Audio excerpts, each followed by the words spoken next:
इस होटल और finance share में हुई जोरदार खरीदारी, दोनों में निवेश से जल्द हो सकता है मुनाफा। आज आरबीआई पॉलिसी से एक दिन पहले बाजार में कंसोलिडेशन का मूड दिखाई दिया। निफ्टी 18,600 के ऊपर टिके रहने में कामयाब रहा। निफ्टी को संभालने के लिए अडानी एंटरप्राइजेज, HUL और बजाज फाइनेंस ने सहारा दिया। दूसरी तरफ 4 दिनों की तेजी के साथ निफ्टी PSU बैंक इंडेक्स 5 साल के शिखर पर पहुंचा। फर्टिलाइजर शेयरों में उछाल देखने को मिला, जबकि IT, मेटल और फार्मा शेयरों में दबाव नजर आया।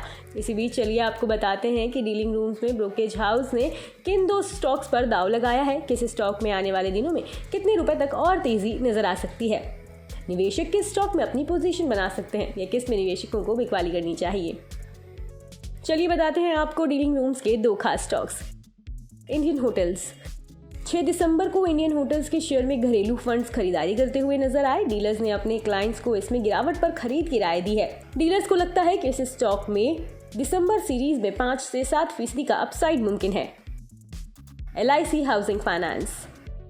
दूसरे स्टॉक के रूप में डीलर्स ने LIC हाउसिंग फाइनेंस में BTST स्ट्रैटेजी अपनाने की सलाह दी है, यानी कि अगर आपने आज इस स्टॉक को खरीद लिया है तो कल बेचकर इसे अपना मुनाफा कमा सकते हैं। उनका मानना है कि इसमें 415 से 420 रुपए के स्तर देखने को मिल सकते हैं।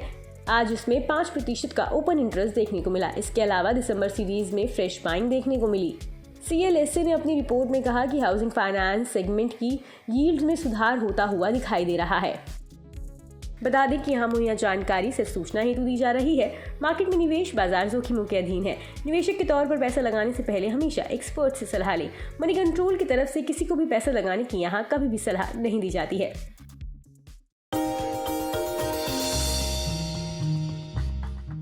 डू यू नो में आज हम बातचीत करने वाले हैं हर घर का चहेता ब्रिटानिया के बारे में। दरअसल ब्रिटानिया आपको आमतौर पे एक बिस्किट कंपनी लगती होगी, लेकिन ब्रिटानिया एक बिस्किट कंपनी ही नहीं है, बल्कि कन्फेक्शनरी कारोबार में एक काफ़ी बड़ी फूड जाइंट के तौर पे आप इस कंपनी को देख सकते हैं।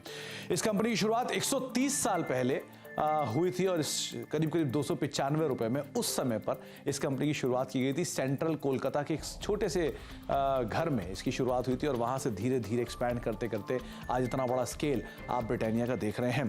ब्रिटिश बिजनेसमैन ने एक स्मॉल हाउस में इस कंपनी की शुरुआत की थी, जिसको धीरे से या फिर बाद में विद टाइम एक्वायर किया गया था गुप्ता ब्रदर्स की तरफ से, और इस कंपनी का नाम बन गया था VS ब्रदर्स।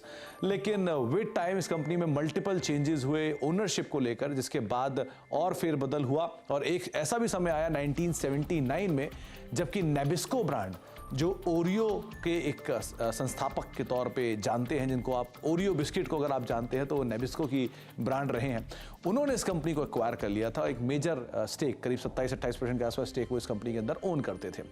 लेकिन जो एग्जिस्टिंग प्रमोटर है वाडिया ग्रुप ने, उन्होंने करीब 1990 में इस कंपनी को एक्वायर किया।